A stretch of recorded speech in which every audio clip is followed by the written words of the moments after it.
Hey, today on my podcast, I'm continuing the story of Genesis, and it's actually pretty wild because we're following the story of Jacob. Now, Jacob is actually the guy, he gets renamed Israel, which is where the name Israel comes from, and then he ends up having 12 sons, right? And those end up becoming the 12 tribes of Israel. But while he's super revered in Jewish and Christian culture, we see how imperfect he is. First of all, he deceived his brother twice to the point where his brother wanted to kill him.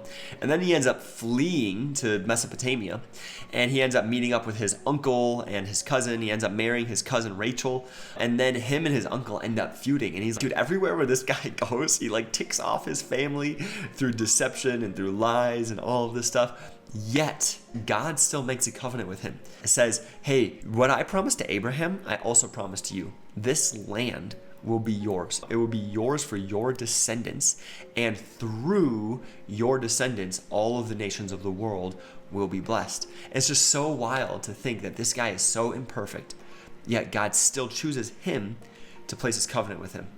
And it's just really cool to be able to see how human some of these figures are, and how even though we can be superhuman and super flawed ourselves, it does not mean that God leaves us. In fact, he can still love us very much. He can still continue to bless us very much, despite all of our imperfections. If you want to check out the podcast episode, check the link in my bio, and hopefully I'll see you there.